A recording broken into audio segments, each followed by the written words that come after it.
Mic check, check, check, check. Hey, check.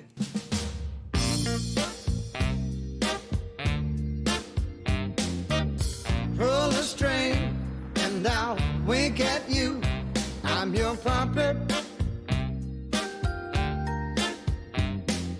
I'll do funny things if you want me to. I'm your puppet. In 30 minutes, this place is going to be crazy with ventriloquists. Pull the little strings and I'll sing you a song. I'm your puppet. A lot of times the vents are really isolated. Like, hey, I'm the only vent in my town, and they don't have anybody to talk to. So here, they get to talk to people. What is your name? Alice. My name is Norton. Do you like rock collections? Yeah. Actually, quite a few ventriloquists who started out initially were quite shy and are still shy, and that's not an uncommon trait among ventriloquists. Treat me good and I'll do anything. I'm just a puppet and you hold my strings. I'm your puppet. Hey, welcome everyone to the 31st Bent Haven Convention. What do you think of that? 31 times we've been here and done that. About 450 come every year. As far away as New Zealand, Australia, Japan. No. I don't think I'm playing with a full deck. Come on, Molly, what do you think? I came to my first convention and I just fell in love with the people. Everyone's so friendly and everybody is like me. Talk to themselves and play with dolls for a living. Our next contestant, Kimberly Gager, will now take the stage with her special friend, Carson. I've been everywhere, man. I moved everywhere, man. I actually got my start with the Miss Ohio pageant, and I got to do my ventriloquist act, the only ventriloquist in so many, I don't know how many years. Our talent winner this evening is Kimberly Gager. Our swimwear winner is contestant number 18, Kimberly Gager. The new Miss Ashland, number 18, Kimberly Gager. She made Miss Ashland, made Miss Mansfield, and then was in the Miss Ohio, and she really loved it. But she's had always played with the little puppets, and but I thought it would kind of end as she got older. That's a nice outfit. You need another color on it. Yeah. I've got the perfect color. Okay. Okay, come here, I'll show you. All right. We've got eyes here. Eyelids, you can blink, blink, blink. And this is what it looks like inside. Upper lip, nose, and if it's all going, it looks something like this. I think Reggie would like that. I think that's Reggie's style right there, Mom. Do you want to try it on him? Here, we'll put it on him. That's good. My name is Dylan Burdett, and I hopefully will be the next best ventriloquist. So here's 13-year-old Dylan Burdett from down the street.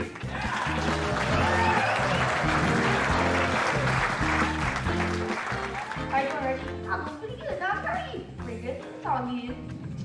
If I'm not funny, it's not my fault. Reggie, I guess he considers himself a pimp, you know. He's been interested in it since he was 5, so I can't ever remember a time when he wasn't playing with puppets. My mom's kind of supportive of it. She takes me here every year. She's the one who buys me all the dummies. I'm not really sure what my dad thinks of it, but I think my dad wanted me to get into other sports, so. I don't quite understand why Dylan picked a black figure to use, but that's his choice. I've always wanted to hopefully find publicity to maybe get the word out that I'm a ventriloquist, and who knows, maybe I'll be able to be professional. I'll get discovered. Welcome to Bent Haven Museum. Is this your first time then in? Yes. The #1 element to being a successful ventriloquist is you have to be funny to be good. If you're technically perfect at it, you might get very polite applause and very appreciative applause, but I don't know that people would come back to see you time and time again unless you're very, very funny.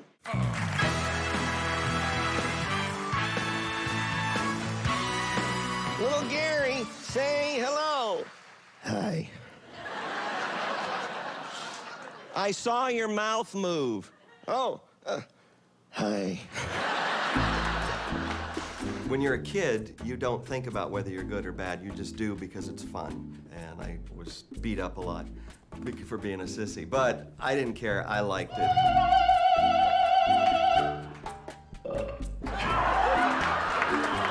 It wasn't until I got into college that I was suddenly in amongst a whole bunch of different people that didn't know me. That's where I brought the puppets out of the closet again, and things started to go completely the other direction. Instead of being picked on, I was suddenly popular. Shut up! Let's play cards! Why don't you play that pair you got? Hey, look. Ooh. Oh, think again. I need more drink.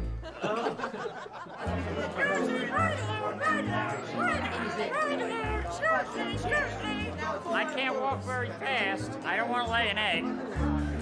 Pretty much the rest of the family wants nothing to do with us, and they always try to tell me to stay away from my aunt also, but I was in rough times and my aunt was the only one to help me out, so. I'm going down to get drunk. I can say things through the characters that if I said it myself, I'd be fired, I'd be slapped in the face or beat up, but they can say stuff and get away with it. She was working, I think, as a security guard, and she got beat up pretty bad, and they had to wire her jaw shut. And of course, they said, well, you can't talk. That's not gonna stop Wilma. So that's how she started to work on the ventriloquism, and she found a way to talk with her mouth wired shut. Testing, 1, 2, 3. Everybody beware of the puppet mobile. I want to thank you for another great convention. We'll see you again next year.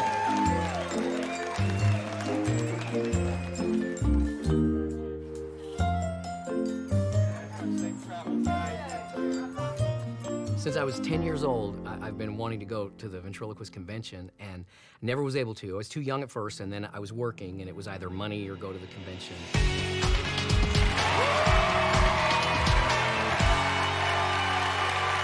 Oh no, a ventriloquist.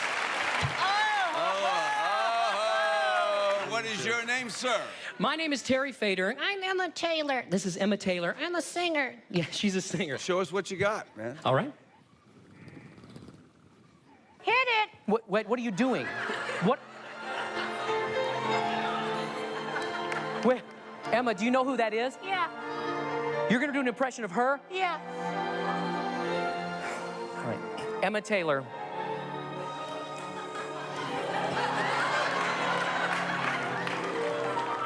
At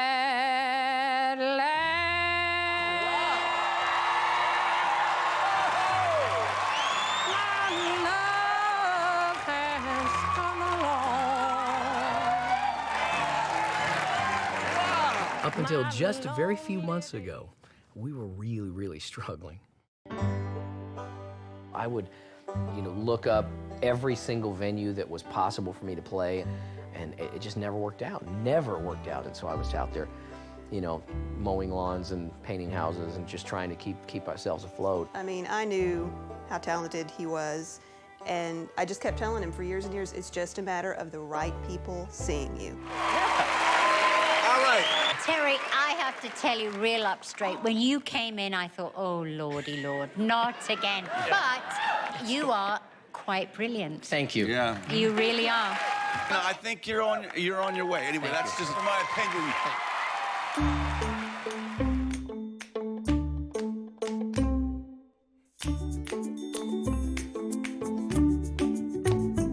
I work full-time as a ventriloquist. I did 482 shows last year. Hungry puppy? Jasper, you are so spoiled. I work for the Officer Phil Company, which books me in all school assemblies, and I do shows all over different states. We utilize magic and ventriloquism with a safety message. Lucky, what does a duck use if he were to break his wing? What would he use to fix it? Duct tape. If a duck were to get sick and he needed some medicine, who would he go to? A doctor. Lucky, what do you call a cow and two ducks? I don't want to do anything like that. What? Come on, Lucky. I don't want to do anything. Lucky, you guys are making fun of me. Oh, no, Lucky, oh, boys and girls, I see what happened here. He thought we were laughing at him, making fun of him. Hi, baby. So bye-bye.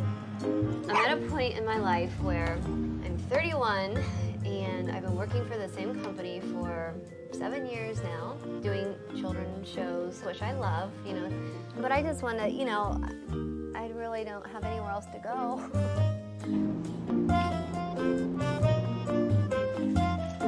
Thank you, Mommy. sometimes I wish she would get out. I mean, Kimmy, just find someone, get married, have kids. Mom, these are my kids. I mean, you know. I don't mean like settle down like she's wild or something. She's not wild. Just You meant settle down and get married. yeah, have kids and instead of her puppet children. She just. Down here, this is like my main room where I have my puppets and all the stuff that I kind of love. I was engaged at one point, and you know, the whole wedding thing just didn't work out. All the way there from the top to the bottom, 2 rows of like wedding stuff that never got used, so I just stored it. 11 30-gallon tubs of wedding stuff, so I'm set for the next one if I ever get married. You're so hot. Give me a kiss. Oh, stop it. Get out of my face, you pervert. Hey, what's that mean? I'm not gonna tell you. Tell me. No. I feel like a lot of times I'm like, what am I doing here in this town? And just, you know, there's something waiting out there for me, and I'm ready to get to it, and I'm just not there, and I'm here. I just feel on edge, you know, so I want to get there. This is our boat. We're going on a charter over to Coco Cay.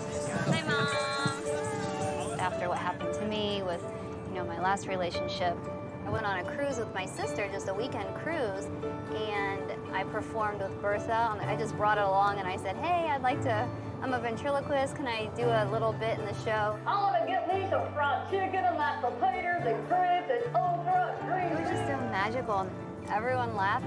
They loved it, and they were like, if you ever want to do cruises, let us know. The big thing is, you know, I put my dreams on hold for the last person I dated. I did, and I thought I was going to have a different life with him, and then that didn't work out, so now it's like I'm back to square one, pursuing my dream I've always wanted to try was cruise ships, so I'm not going to let anyone stand in my way this time. I've worked for several of the cruise lines for a number of years now, and pretty much that's all I'm doing anymore. It's a lot of fun. It's taken me all over the world. We are here in San Diego, California, and I'm just starting my season working the Mexican Riviera. Cruise ships are very much like the latter-day Las Vegas now. They're putting on big, splashy shows, and they're bringing in name entertainment, and people can come into beautiful theaters. Setting sail, it's a lot of fun. You're embarking on an adventure, and it feels like that. You need to sing into the mic, otherwise the audience can't hear you. Is it on? Yes, it's on. It's on. Don't do that again. All right, now just...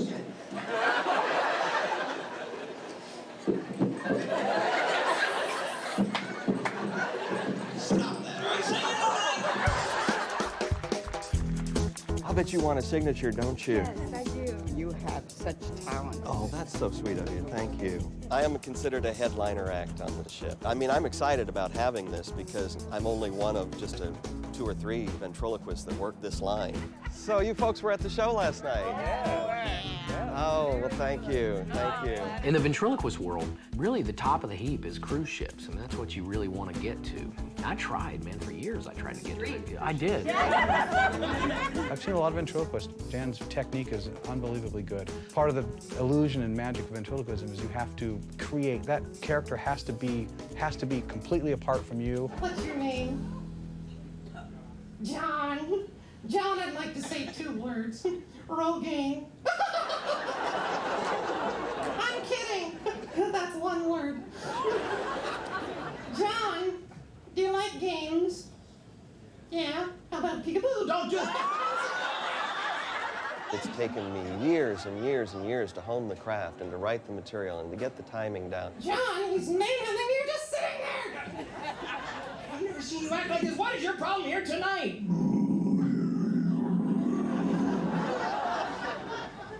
Cassandra?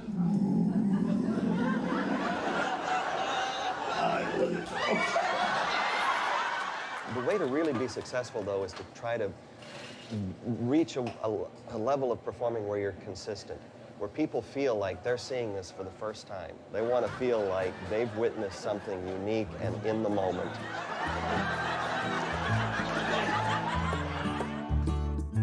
Cruises, this is a really good opportunity. It pays well, it's exciting because you're traveling. If there is a downside, and this is a big one, I guess, is it does keep you away from your home and your family a lot. I met my wife in the lobby of the theater where I was doing a show, and we're about to celebrate our 24th wedding anniversary. So it was ventriloquism that brought us together. I'm on the road a lot more now than I used to be, and we're both very independent people. We're both very committed to each other, and we just make it work. When I do ventriloquism, it actually does feel like I'm talking to another person. I can't explain it, it just does. I mean, I know that kind of sounds weird, but it actually does. It's just out of this world.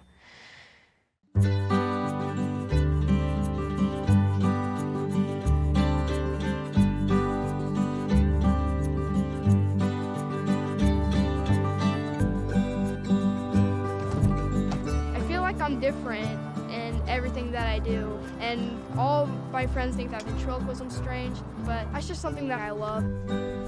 This is the place where I like to think without being bothered by anybody. I've got like a little DVD player over there where I watch my acts to see how good I am. Over here, I always set my dummies on this so I can kind of look in the mirror, watch my lip movement, and look at my performance. I kind of just like practicing by myself.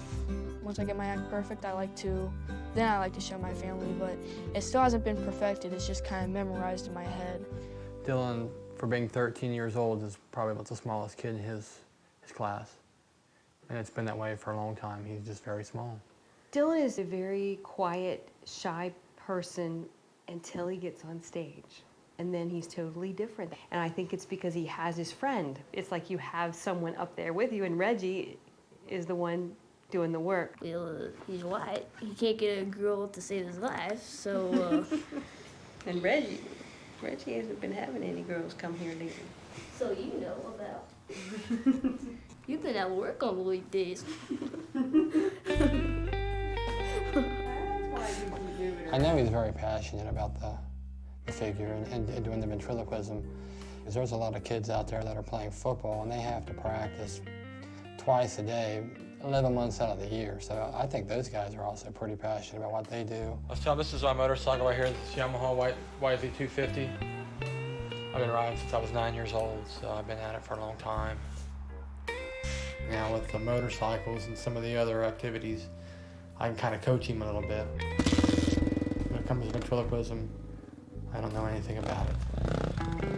Motocross, I'm not the best now. I mean, I'm pretty good. I just don't feel like I'll ever be good enough to become pro. I've had a couple of wrecks, and you've had a couple of wrecks, but... It's part of it. Just like football, you're going to take a hit every once in a while. You might as well just get used to it or quit. Yeah. So. Entertainment, this is Dave. Hey, Dave, this is Dylan. After the last convention, I kind of thought, you know, one show isn't really enough per year, so I decided to kind of look in the phone books, call every talent agency, and I contacted them. I called and said, hey, do you hire ventriloquists? The whole thing's been Dylan, and he called this place, this television agency, all by himself, so it's all been Dylan. I have very little to do with this. Is this an act that you've done before? Well, I just wrote the script about last week, so... Do you have other pieces that you've done in the past? Yes, I do. Okay, bring some of that material too, so it's not just a totally fresh act. Dave, he said, you know, you're 13, I'm sorry I can't really hire you, but if you'd like, once you're 14, you can come down to the Amazing Portable Circus, and we can talk to you and see if you've got any potential for when we can hire you, and you can come down here and see what it's all about. This is Dr. Fred. Whenever somebody in our family or somebody I know is in the hospital, Dr. Fred makes a visit and checks the patient out. Not out of the hospital, but checks the patient out.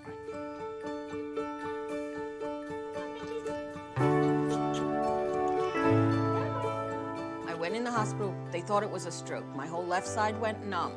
So she brought in Dr. Fred to cheer me up. Well, we were making so much noise, and it was like after about 5 minutes, you forget that Wilma's there. You just start talking to Dr. Fred. Wilma's a very good person. If you're in trouble, Wilma is right there on the spot.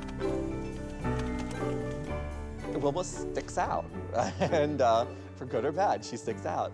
For a woman that's 6'5", she is just a bundle of joy, and she's just fun to be around, and she just puts herself into it, and she loves people. God uses what gifts you have. And if your gift is ventriloquism, that's what your medium should be. When I entertain, I love going the whole 9 yards, decorating for my sets and all. I've done a few shows at Maranatha. They're just a great bunch that come to that church. You remember the oyster? I put together what I believe is my best show.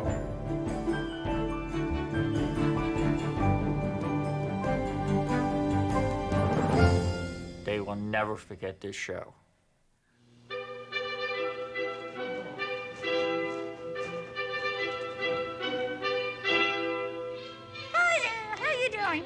How you doing there, cutie? Hi there, hi, Lottie, hi. You look hot, let me cool you down. Okay, now you guys have just saw me draw this face. Are you moving your eyes? No. Okay, can I have your name? No, it's mine. Oh, okay. And what is your name? Art.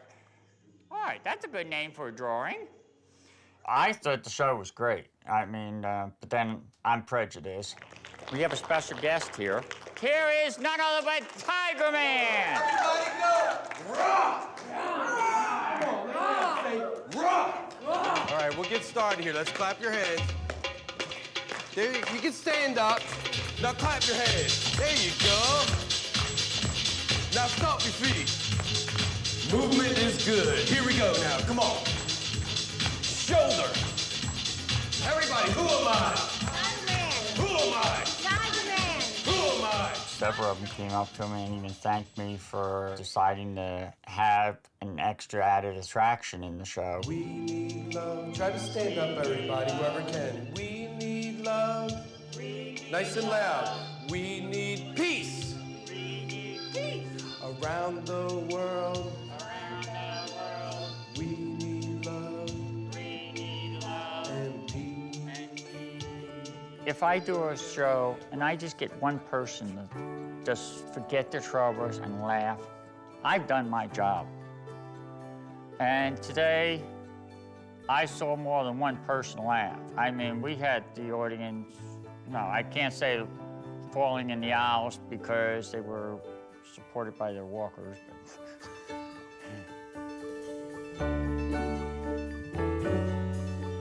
I did a show, and there was one 12-year-old kid at the show. And about 10 minutes into the show, I'm doing the show, I'm thinking, well, oh well, it's only one kid, but I'm gonna go ahead and do a good show for him anyway. And about 10 minutes into it, 3 teenage kids come in and sit down, and I'm thinking, thank goodness, finally, I'm getting a crowd. About 5 minutes after that, a guy walks in, and I'm in the middle of my show, and a guy walks in and tells the 3 teenage kids, all right, let's go to work, and they started folding the chairs up. And I'm going, well, I guess the show's over.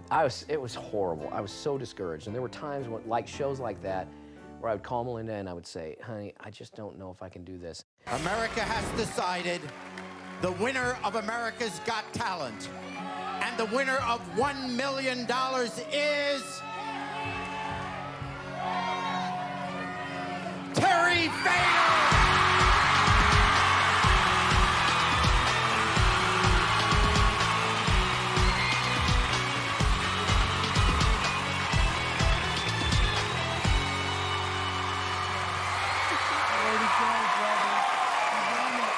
We've got one more surprise for you. We know your dream is to play Las Vegas. Well, we're gonna make that dream come true. Home to some of the greatest entertainment in the world, and it is all yours, Terry Fader. What a night. congratulations to our $1 million winner, Terry Fader. A big, big...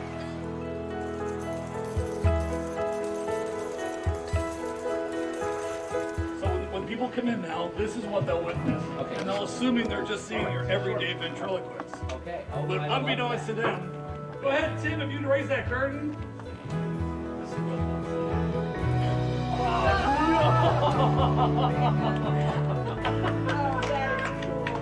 That is unbelievable. Incredible. I can't believe it. Wow. Come on up and see your new chest. Place to hang the jacket, all the share stuff. Oh my gosh, clean look. You know, I used to think about winning the lottery all the time, and I would pray. I was like, oh God, you know, please let me win the lottery. Please let me win the lottery. And it was like a voice in my head one day said, look, I've given you everything you need to win your own lottery. Now get out there and do it. And I went, okay. And I quit buying lottery tickets and I started working on my act. He said most people who win the lottery don't get their name in right. 8-foot letters. Those are 10-foot. 10-foot letters, okay, yeah. And we might put them on 2-foot risers. For somebody like me, it's truly mind-boggling. You just, you know, I mean, I'm 42 years old and I've lived a completely normal existence up to now, and now all of a sudden I'm staying in this suite.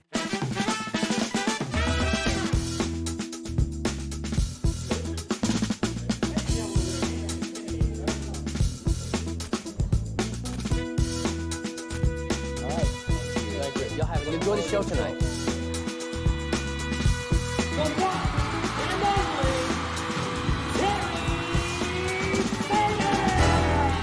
So what are you going to start off with tonight? I'd like to do my theme song. You have a theme song? I do now. Since when have you had a theme song? Since I won America's Got Talent. Wait a second, wait. You won America's Got Talent. Well, duh.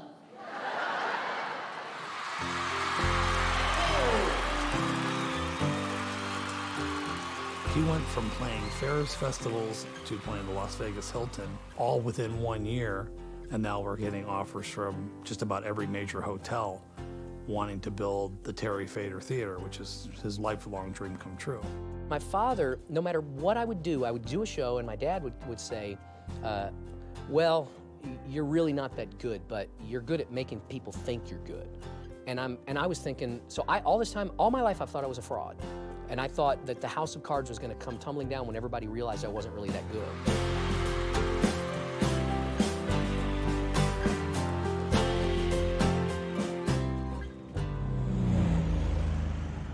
Terry Fader was talking about his drive and his passion, and it took him 10 years to get an act in Vegas. He's 1 in a million. I really think, it's though, just... the first step is that drive, because if Yeah. you have the drive, Oh, and if I you have do. the desire, Mhm. you'll find a way. So I guess the natural step for a ventriloquist after you get to a certain place is to go on to cruises or to go into corporate or to... The cruise industry has changed a lot, though, in the last few years. The cruise lines really prefer to work with people that will go for longer periods of time. Right. And when you're away from home, if you're on a ship 6 to 8 weeks, it's very hard to start up relationships, to maintain relationships. Now, Unless you meet someone on the ship and get married. I was just going to say, I know some people that have met Yeah. other people while working on a ship, Mhm. but that's rare. Now my dogs, I love my dogs, and I just don't know. Most I likely mean, you wouldn't be allowed to travel with your dogs. how could I leave my dogs for 2 months? I mean, how do you do that? How do I Like, leave my kids for 2 months? That's a hard thing, but if Yeah. I don't, I can't put a roof over their head and food on the table. Hey, how you doing? Come here, I'm gonna give you a kiss. You wanna give me a kiss? No, you go lay down. Lay down. Lay down right now. I'm really excited about tonight. Yes, because I'm going to showcase my adult routines, and because I do kid shows the majority of the time, it's kid stuff. So I definitely need to practice. I need to get my puppets out there and showcase, the adult shows. Oh, say, can you see by the dawn's early light what so proudly we hailed at the twilight's last? Well, tonight we're at the Miss Mansfield pageant. They're doing a thing where they're bringing back all the former Miss Mansfields throughout the years, and I was Miss Mansfield 2000. So I'm here and they asked me to be a performer, so I'm gonna be doing my talent after intermission. No way. I ain't gonna do it, Kim. Okay, we'll come back to that. So the only thing left really is talent. Talent? I ain't got no talent, Kim. Good evening, ladies and gentlemen.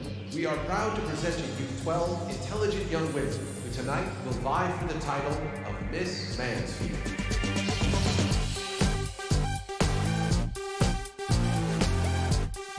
You have a really skinny waist. Yeah, well, things don't grow well in the shade.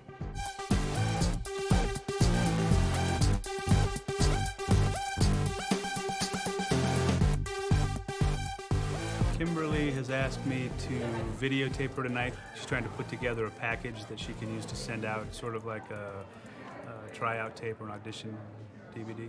What were you thinking getting me up here on this stage, Kim?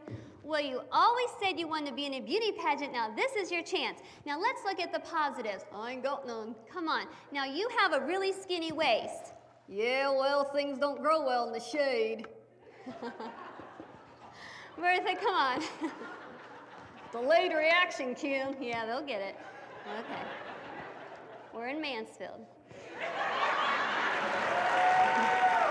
Bertha, like I said, you look really pretty tonight. No, I don't, Kim. Look at these teeth. These teeth make me look like a horse. A horse? Every time I go to the racetrack, they try to put a saddle on me. Bertha, do you want me to comment like on things I hate? Here on this stage, Kim. Well, you always said you wanted to be in a beauty pageant. Now this is your chance. Now let's look at the positives. I don't know. I hate to watch myself. No matter if I do good or bad, I hate to watch myself. I need to learn to be a good critique of myself, but I'm working on it. This is kind of the point where I am coming out of my comfort zone. Now it's like time to, make new relationships, meet people that can help me in different ways, because my goals are different now. The only person I could really think of that would work out great would be Tom Latchell. I've come a long way. I've got a lot of characters that I think are really cool, would be good for a cruise ship. Tom Latchell, he's a great guy, very well respected in the event community. I think he's somebody that really would be good for me, but he needs someone to help me get my act together. I understand, but ultimately then the final goal is the cruise ship. Yeah. Here's what I can do for you. Okay. I can help you build the act step by step. You already have the characters, which that's the biggest part of the battle. Now we'll put together some material for you, material that is going to work in the particular venues, the cruises. Okay. And then once we've got the act ready, once we've done it 1,000 times and polished it, then we're going to contact some people. I don't know what my future holds. I'd like to get married, I'd like to have children, I would like to do cruise ships. All this has to fit, and I don't want to be 40 years old. I know this is something I'm passionate about, and I'm aching to do it.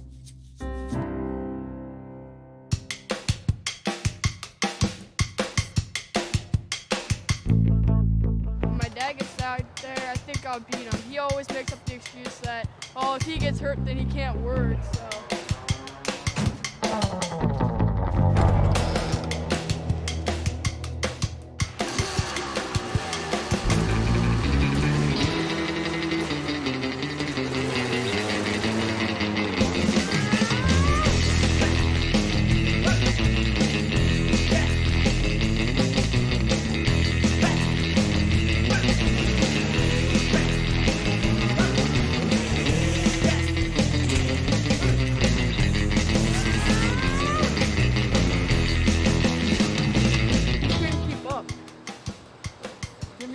I gotta be warmed up.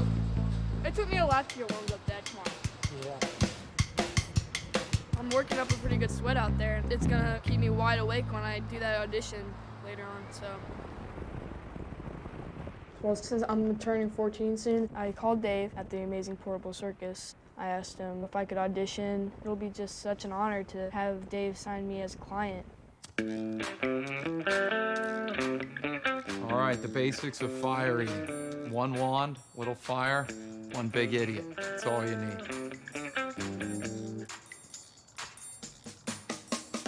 There you go. Now you have to be careful because sometimes when you're working with magic rope, it'll actually play tricks on the magician just like I play tricks on my audience. Sometimes if I'm not paying attention, the ends will actually slide from one side of the rope to the other just like that. Audiences want an expert. They want to be in the hands of somebody who's a master. And Dylan's biggest holdback might be the fact that he's 13. So I'm eager to see where he's at talent-wise, but I'm more eager to see how he presents himself. You're Dylan. Yep. Nice to meet you, sir. We do a lot more than just ventriloquism. We have 30 entertainers that work with us on a regular basis. They all work for us exclusively. One of the pieces of paper that I'll be showing you is the non-compete that they all sign. Okay. In exchange for that, they get training. In exchange for that, they get lots of work. If you are anywhere in the greater Cincinnati area and you see living statues, that's us. If you are anywhere in the greater Cincinnati and you see stilt walkers, with the exception of one guy, it's always us. We dominate. That's great. And we do it on purpose. You ready to perform? I think so. Awesome. All right. Well, hello, I am Dylan Burdett, and as you can see, I am a ventriloquist. And with that...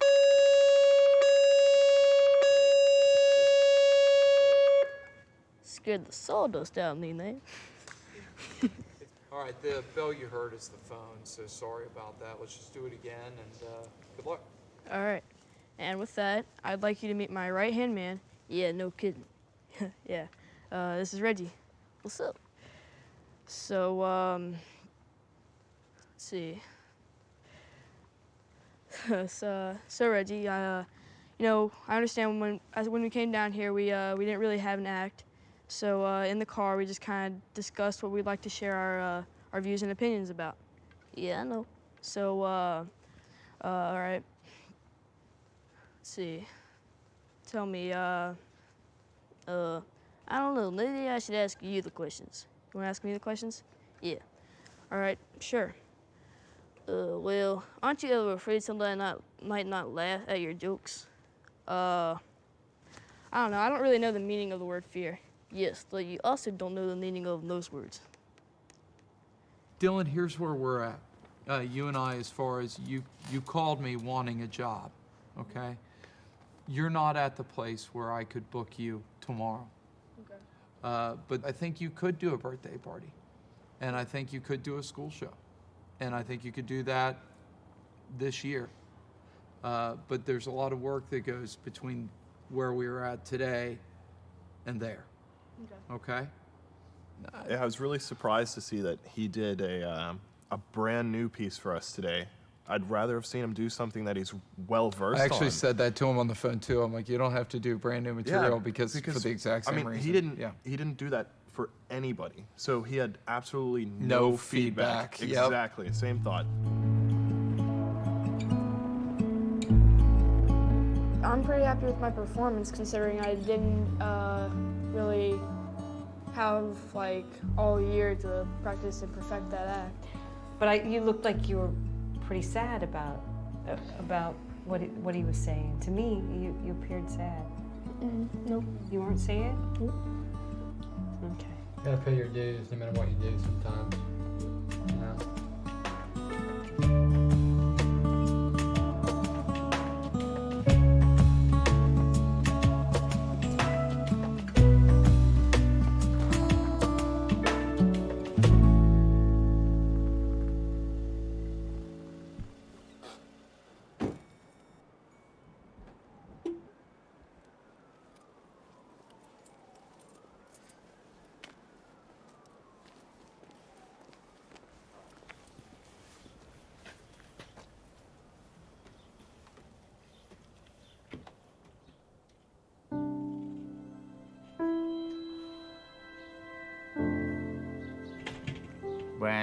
When I'm falling apart, I can't get these characters to cheer me up because they just, even when they try to talk to me, they crack up too, and I mean crying.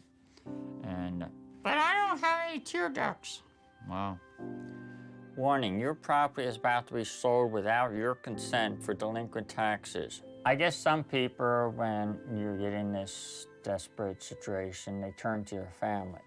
Wilma went one way and they're the other way, and that's the way families work. Her brother and my mom want nothing to do with her. Nothing at all. Like, if they seen her on the street, they just keep walking. They wouldn't even say hi to her. There's several reasons I'm not in good with my brother and sister, but the main reason is they hate what I'm doing. They hate ventriloquism. She had medical conditions when she was younger, and she pretty much chose differently than what everybody else would have thought of doing, and that's why nobody really wants nothing to do with her. My whole family pretty much told me I was living with Wilma too long, but I don't understand that one. Wilma's helping me out, getting her cleaned up.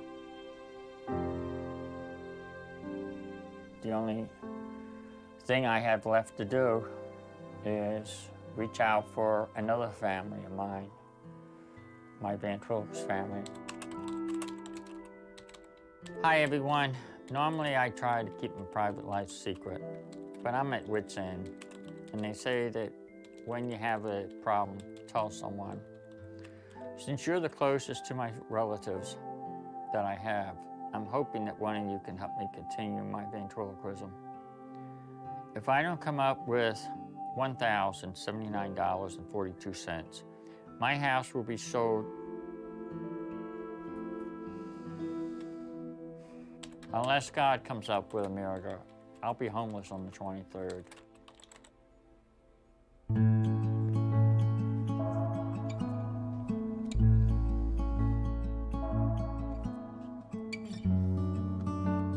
My son, he disappeared from me at the age of 5. He was taken away from me because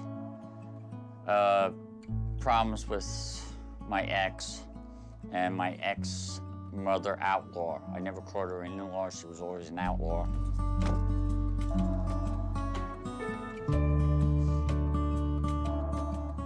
My son, well, I call him Billy, but he's now William Jr. Billy went looking for me one time, and they found out that he came over to my parents' house, which was his grandparents' house.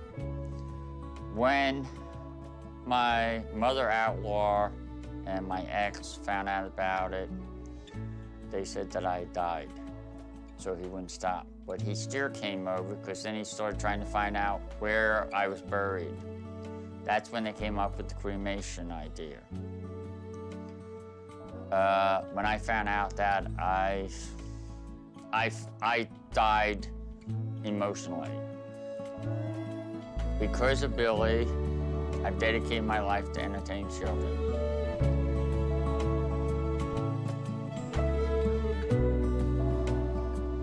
I can't wait till you learn how to dress yourself.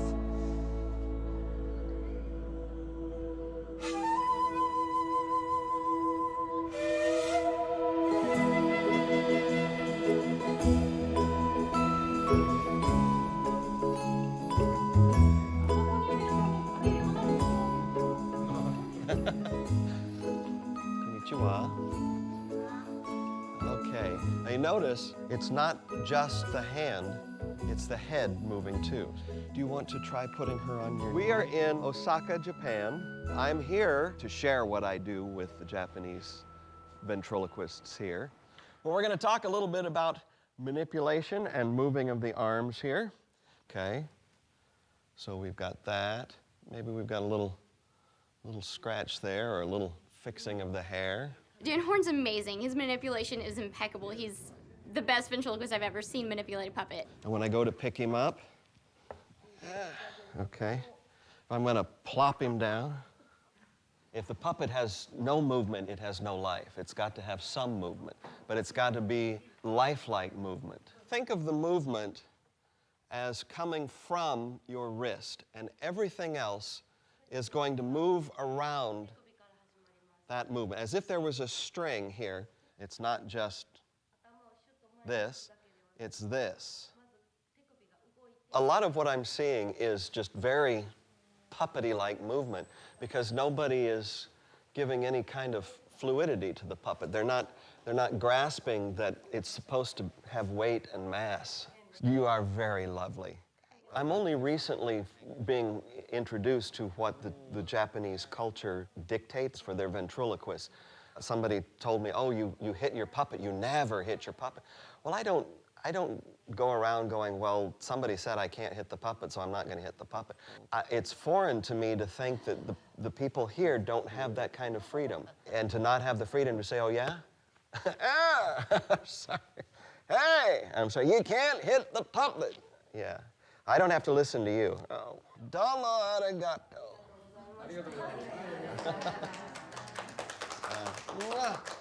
I'm having a wonderful time, but I have to go right back to work on the ships. The thing with the ships is if you're not doing the work, they're going to get somebody else.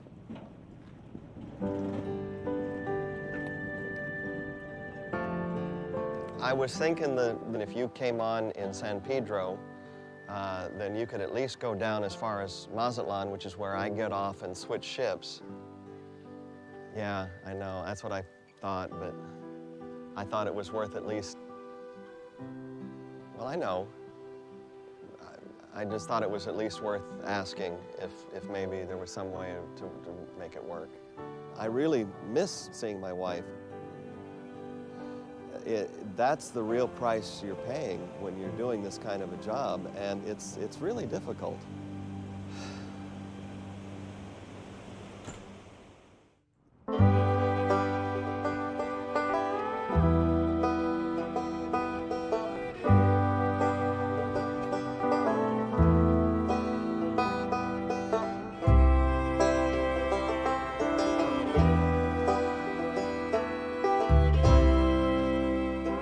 Check, 1, 2. No business like show business comes up, and the announcer says, and now, all grown up and back in Corsicana, it's Terry Fader. Well, we are so excited to have Terry here tonight because he's Hometown Boy Makes Good. We are very proud of Corsicana. We are known as the fruitcake capital of the world. We sold out both shows in the first day. We sold over 1,200 tickets. We had people waiting in line at 4 a.m. in the rain. It's so good to see you, Sarah. Oh, my God. So many of these people here in Corsicana know Terry. They remember seeing him on stage here 20 and 25 years ago, or they know his family. Very, very nice. Thank you. Thank you. Good to see you. We didn't have a lot of money growing up, and so we were constantly getting evicted. All of a sudden, you've only been here for a few months, but the next thing you know, you're all packing up and you're moving again. And so I was very lonely as a kid. I started magic when I was 8, and I got really good at it. I could shuffle one-handed, both hands, and I was able to conjure coins and all kinds of things. And one day, my dad just, he came in and he said, "You're practicing too much, you're obsessed with this," and he took all my magic stuff and threw it away and said, "You're not allowed to do magic anymore." And so when I started doing ventriloquism at 10, I was just absolutely determined that my father would never see me practice. So that's why I would practice when I was doing janitorial work, because my dad would drop us off at a building, and I would sit there and we would work for hours, and I would sit there and practice and sing songs without moving my lips. Mr. Terry Fader.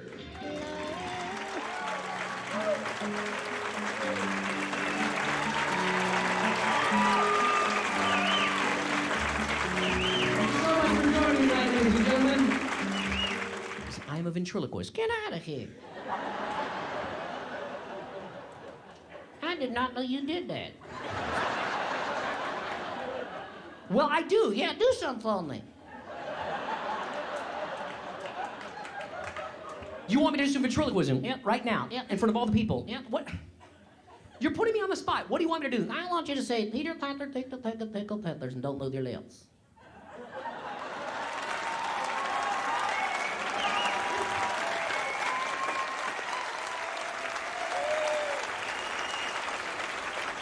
Therefore, Clifford Brown III, Mayor of the City of Corsicana, do hereby proclaim Thursday, January 24th, as Terry Fader Day. In Corsicana, encourage all fans and friends to participate in this event.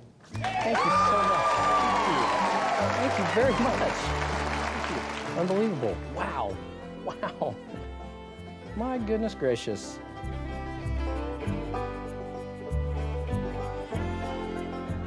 Well, it was a lot of fun, and I did see, well, a lot of family, but I didn't see my dad. He didn't. I didn't really expect to, but he did not show up. So.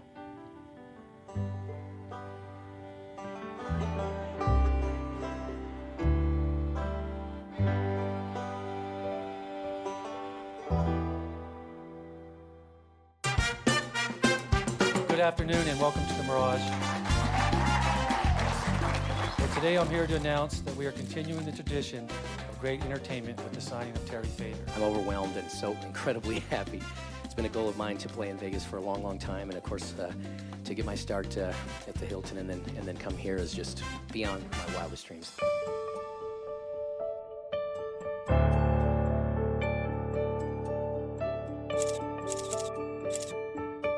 Cindy, can you get Terry a pen? Oh my. Terry, you sit here, Scott and I'll be on each side of you. Okay. It didn't register, you know. You read this in the paper. You don't. It happens to other people. This doesn't happen to me. This happens to the guy you read about. This is a pretty cool office, huh? Any more? And he's got his own parking spot. Right That it? And then like later I went, oh my gosh, I just signed with the Mirage. Our next guest has so much talent. After struggling for years, he has just signed the biggest deal in Las Vegas history. Say hello to Terry Fader.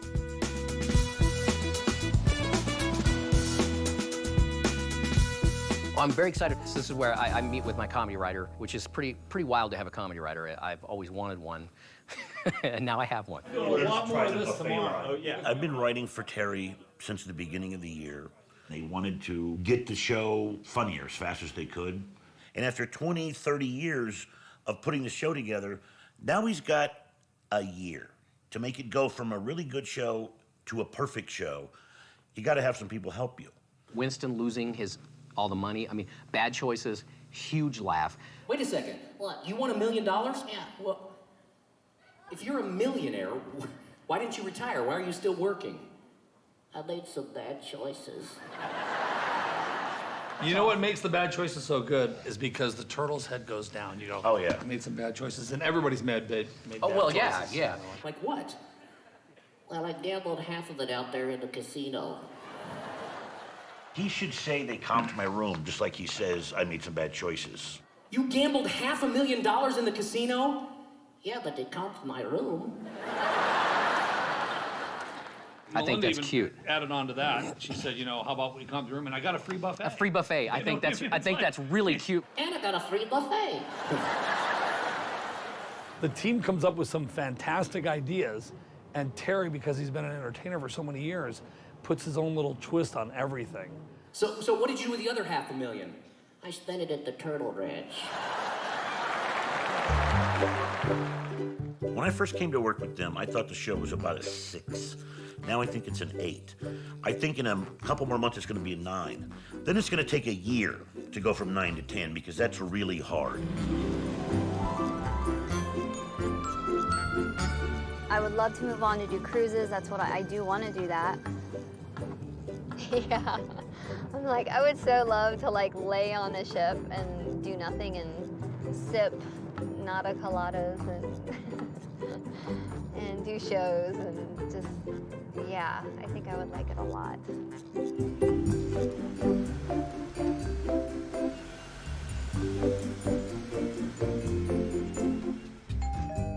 Hey, there she is. Come on in. Tom. It's good to see you. You too. How's everything? Oh. All right, come on in and we'll get started. We got a long day ahead of us. We do. Yeah.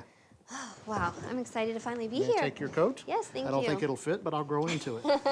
My sister and I are going on a cruise in June. What I would suggest doing is let's see if we can get this ready over the next couple of months. And when you get on the cruise, talk to the cruise director, tell him you'd have some time, and treat it as an audition. Okay. And when it's over, saying, well, what did you think? Honestly, I'm ready to do this and I'm available. What can you do for me? The number one, main, biggest, primo thing that we're going to work on is material. Good. Because that's the key to the act. That is. Bertha, let's talk about her. Okay. I got a real problem with Bertha. Oh no. I think you didn't go quite far enough. Do you like Bertha's voice? Here's the thing. She's the beauty queen. And that she doesn't know what all the fuss about you is about. She's the beauty. Mm-hmm. Right now, Kimberly is simply playing her as a country girl from wherever, and that's funny, but it's not nearly as funny as it could be. I think that's... I don't want to hear what you had to say anymore. Okay. No, get out of here. I mean, oh my gosh, changing a character after using it for so long, it's like renaming your kid and giving your kid a new personality and getting used to it. I mean, it's like, they're my kids. You can't be on a cruise ship and have kids. I mean, I still worry. I mean... You do? Yeah. Now, if you're on cruise ships, what if someone throws you off or does something? See, now I'm going to worry about that. Mom worries. I mean, but I don't know if I don't know if you should quit your job and do it, or you'd have to, wouldn't you? And then what if it didn't work out?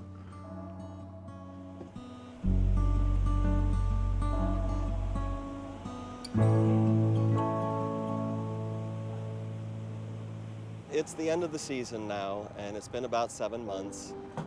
There has been some unhappiness. I just recently did learn that my wife and I are going to be splitting up, and so that's and a lot of it has to do with the fact that I'm away from home so much. So after 25 years of marriage, she's decided that she just doesn't want to be alone anymore. Oh, I would do it differently if I could, but I don't know how to do anything else. This is the only thing that I have done, and the only thing I'm trained to do. I don't know what else to do. We've mostly been doing this all by emails, and which is very strange. It's very impersonal, but it's also, I think, been good in the fact that we haven't been able to let our emotions speak freely and say hurtful things. I'm thinking that I really would like to go somewhere and just get a really, really strong margarita. All right. Limonada.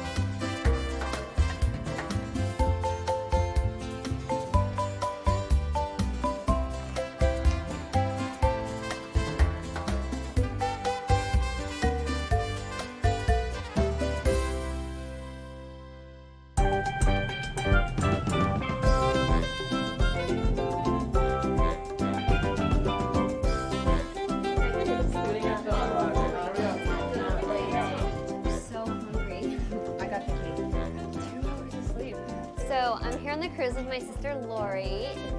Wow, it's tiny. We got the cheapest room possible, and our beds are very small. This was a ton of work to bring it all on here. So she has her crown. She's now a diva. I hated being in the bag. I ain't got no body. I know. We'll change that in a little bit. Oh, good. I got a whole new outfit made. She had a breast reduction right here, yeah. Everything is like kind of new on her. And now I can just totally look at her and see Desmeralda. I don't even see Bertha. I do a different voice with her now. Get me a real dining Kinderly. We'll see about that. Hello. Hi, great. You too. So I just went to the information desk and they paged Jimmy, the cruise director, to see if I could meet with him and talk to him about performing. Would it be possible to talk in person? We're set. I got a meeting. Hey, it's first step. Step number 1.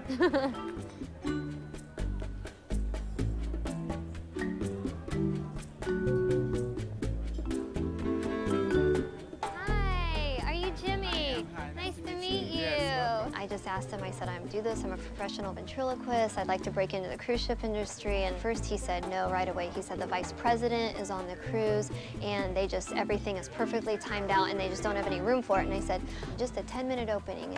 He's like, well, let me check and get back to you. So he's gonna put a letter under my door.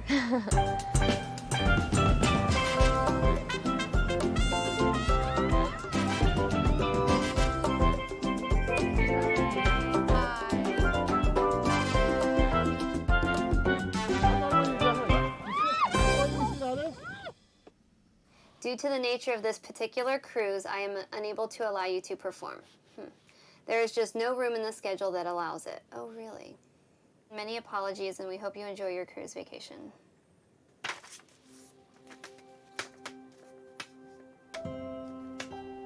It's got to be the fact that there's 2,400 people on here, and they don't know you from any other passenger. Even though Tony I offered knows to do an you. audition today.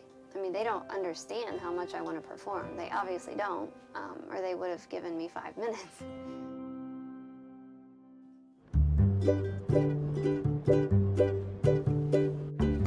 Tony, the hotel director, is he available?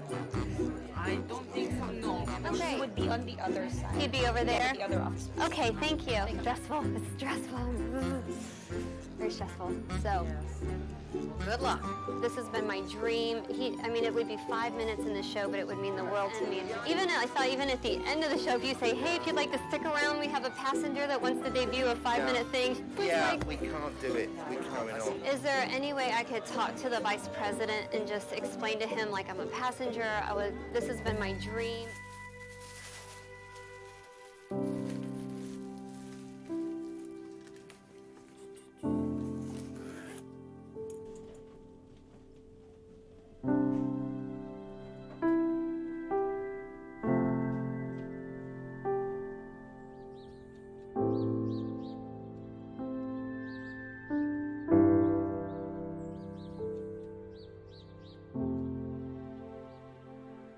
Here's somebody just gave me $50. Another one I can't believe it was $100. Now this one, $200 from one of my ventriloquist friends.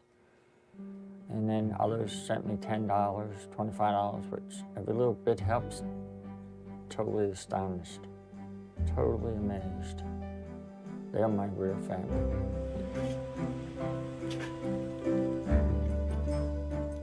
I think it's really wonderful that she has this ventriloquist family all over. I think Wilma is very blessed to have them, and I think they're very blessed to have Wilma.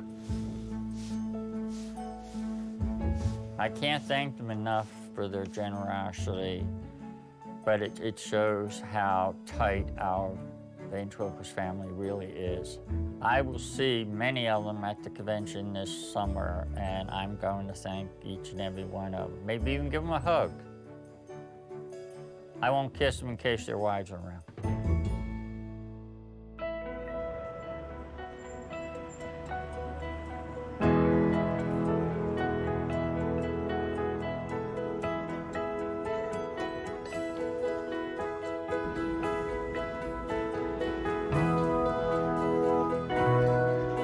I'm ready to go, and I'll start doing this. This means it's almost done because I'm trying to get people to cheer. Okay. Tonight is my very, very first show as the real headliner at the Mirage, and tonight is the real deal. So it actually starts.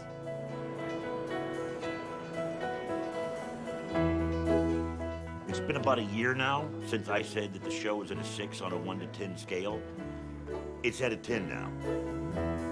I am so grateful that I get to be here. You just don't know what it means to me. You will never, nobody will ever understand. Come on, come on. Bam!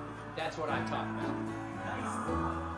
So people wonder, what do I do before I'm ready for my show?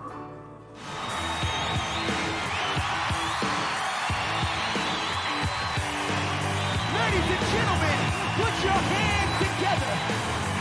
Terry Fader!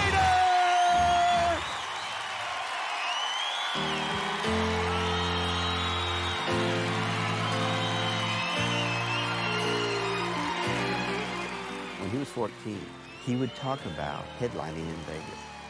And tonight is the culmination of everything that he ever dreamed about. I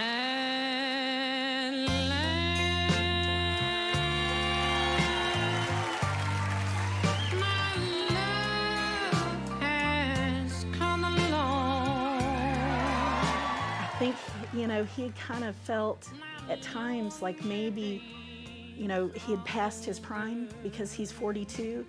But, you know, I always felt, and I think he knew this too, Terry's talent is timeless. What he does, there's no age on it.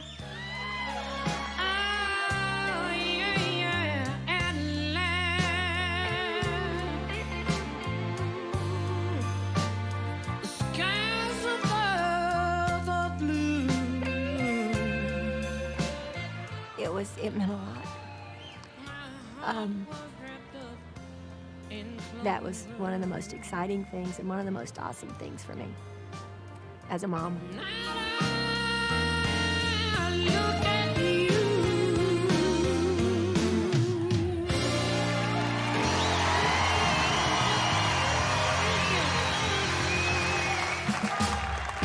So much has happened this year, and there's one thing though that I cannot wait for, and that is the convention. This year I actually get to go. Pull the string and I'll wink at you. I'm your puppet. I'll do funny things if you want me to. I'm your puppet. How are you? Our convention's a lot like a family reunion. There are people who've been coming year after year. So good to see it. It's so fun to come back as you see a lot of people that you've known over the years. This is Mr. T-Rex. I put the beard on the jury, and he pities the fool that doesn't watch him. I'm yours to have and to hold. Darling, you have so much soul. I'm your puppet. Hi, everybody. Did you fix the camera? I think it's incredible. And last year, when he won America's Got Talent, I mean, the event community was overwhelmingly happy. I just think that has all made a huge impact on audiences, and that has created a new excitement about, in fact, new audiences like this ventriloquism thing. This is really cool. What is this? I haven't seen any ventriloquists nearly before. I just knew the ones in Sweden and Terry Fader. Wonderful. Hey, thank you, Terry. It's really nice meeting you finally. Is this the new Juliet? Yes. Yeah, I'm Juliet. How you doing, Juliet? I have been saved by my ventriloquist family. I actually now have enough money that I can actually save the house from the sheriff. Now, there's just no way I can thank him, but that's how solid of a family we are.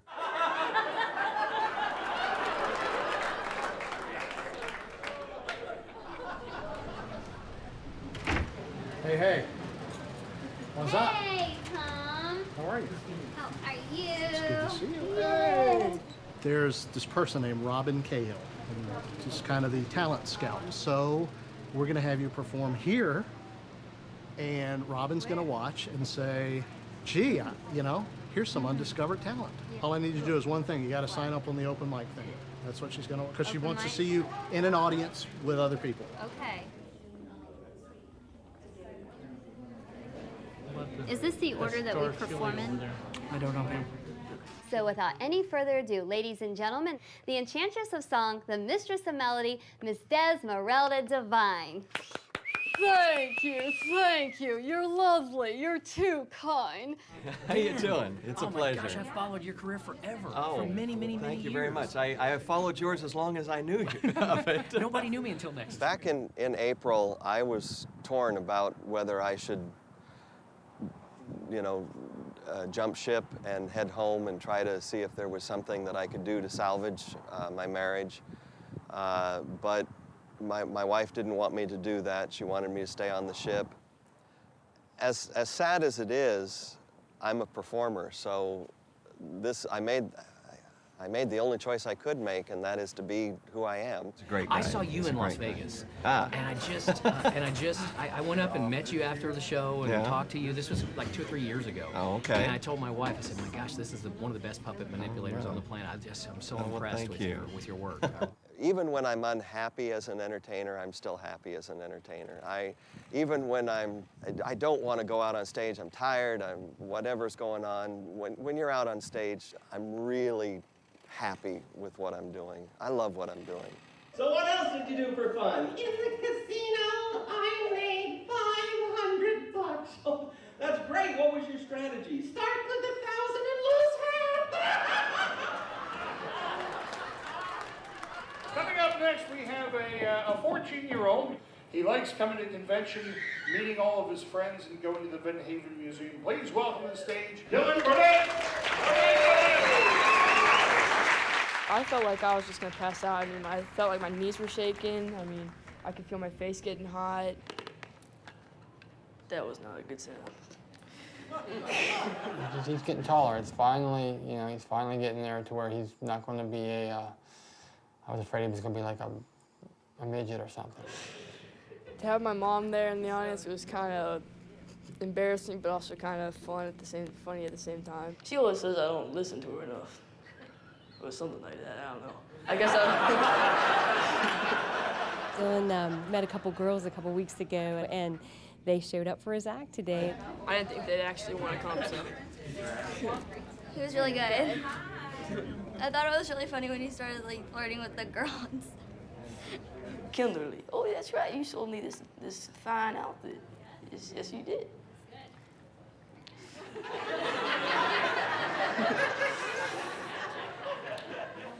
I guess having a dummy might make me a ladies' man, I don't know.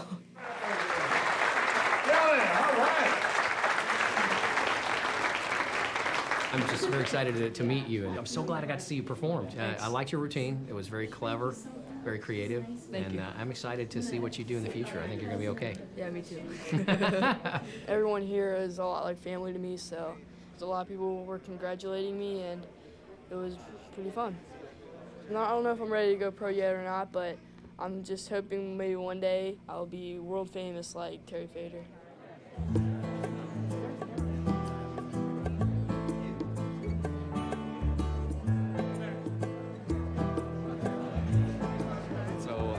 Great, you look really good. You think you're ready? Yeah, like I just heard that Robin Cahill's here. They're one of the biggest cruise line agencies around, so. And I hope it goes well. I'll be out there pulling for you. Thanks, Dan. I appreciate it. Oh, well, good luck. Oh, wait. Guess I'm not supposed to say that. No, good luck. Don't say break a leg. This is my puppet. Oh! Very good body. What? Style is very nice. Who's checking me out? She does 500 shows a year throughout the United States, and this is the 501st one. Here she is, Kimberly Yeager.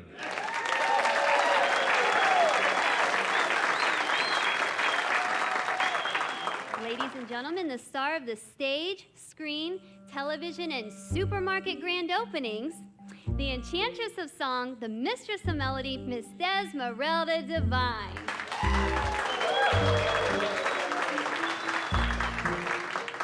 Oh, that's terrible. You just can't find good help these days. First message.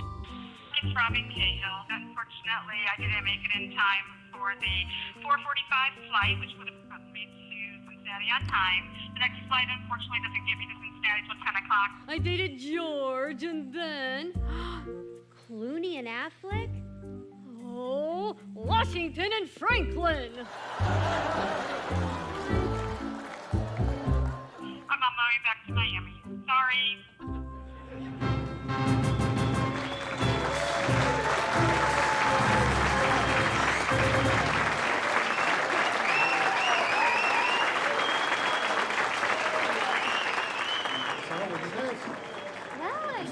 Yeah, We guess? Yeah. So we got like what'd you think? 2 or 3 minutes. We'll go debrief and talk about it and go over it. We can do that? Yeah, okay. You ready for the bad news? What? I didn't want to tell you this beforehand. She didn't show up.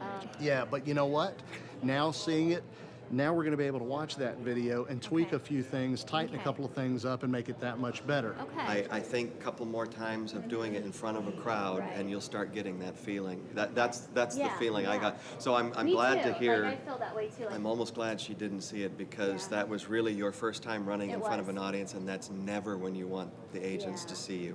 Okay. Well, thanks. Okay? Thanks for the advice. I'm glad I appreciate got to it. see I really it. do. Glad I was here. So yeah, me too. Thanks, Good. Dan. Okay. Okay. We'll Bye-bye. see you later. That's all. Okay, Wendy, now how would you like me to do your hair today? Well, I'd like to get it dyed because it's too light. We're going to put a cape on Wilma so she doesn't get all hairy too. Okay, we're going to swing you around a little bit. I like this. You do good. So what kind of show do you do, Wendy? Well, right now I'm getting ready to get married to my fiance, Fred. Fred. That's really nice. How long have you gone with Fred? 3 years. 3 years. We haven't even had sex. Oh, okay. That's a lot of information. Thanks, Wendy. You're welcome. To celebrate my house being saved by my vent family, we're going to have a wedding at the convention. Dearly beloved, we've come together today in the presence of God to witness and bless the joining together of this man and this woman in holy matrimony. If any of you show just cause why they may not lawfully be married, speak now, or else forever hold your peace. You better not. The exchange of wedding rings has been removed from this ceremony due to the fact that Fred and Wendy's fingers do not come apart. I now pronounce you husband and wife. Fred, you may now kiss the bride.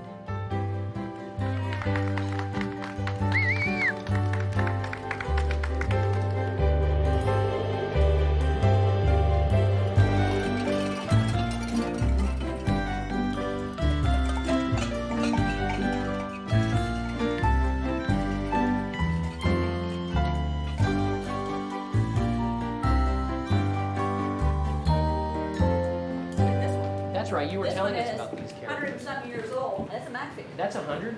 Now, this is obviously restored, right? Yes. God, that looks great. That's it. Yeah. I went over to the Vent Haven Museum for the very first time. Where's Lisa? Lisa, can you come up here for a second? She took me on an amazing tour of the Vent Haven Museum. I'm 43 years old. It was the very first time I'd ever had the pleasure of this. First of all, I wanted to tell you that I'm donating the money they're paying me to you guys, but I'm also going to donate $10,000 to the event. So, yeah. Thank you. You're so welcome.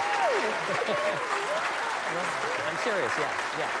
That is such a meaningful thing for us. We operate on a limited budget, and $10,000 we have to work for that kind of money. It's such a gift. It is just a wonderful, phenomenal thing for him to do. I can't believe that he is that generous. It's awesome. You want to say something? Yeah. What do you want to say? I just want all you people here to know that I love you very much. Thank you, Winston. Thanks for saying that. You know, I couldn't have said that better myself. Wait. Go ahead. Okay, I'm gonna do this song. I see trees of green, red roses too, and I think to myself, what a wonderful world. Are you gonna do an impression? I am gonna do an impression. Okay. I see skies. There's a song in Gilbert and Sullivan's opera, Ruddigore. The jester is singing about what it takes to be an entertainer. And one of the lines is, though your wife ran away with a soldier that day and took with her your trifle of money, bless your heart, they don't mind, they're exceedingly kind. They don't blame you as long as you're funny. I see skies of blue, clouds of white, bright blessed days, and all saving night. And I think to myself, what a wonderful world.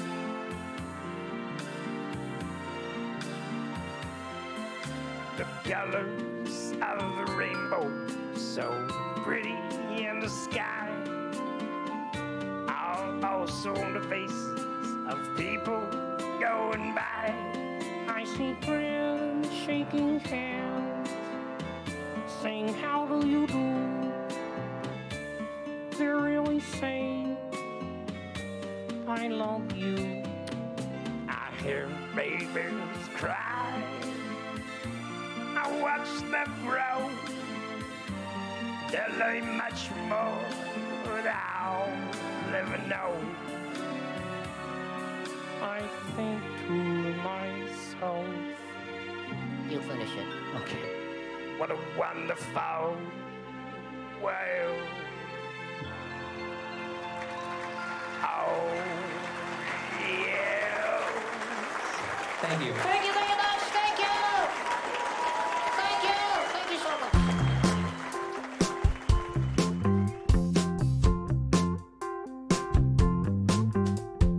When nobody else seems to understand how happiness is found in the palm of your hand, can make you laugh, make you cry. A little piece of wood that's come to life, brighten up your day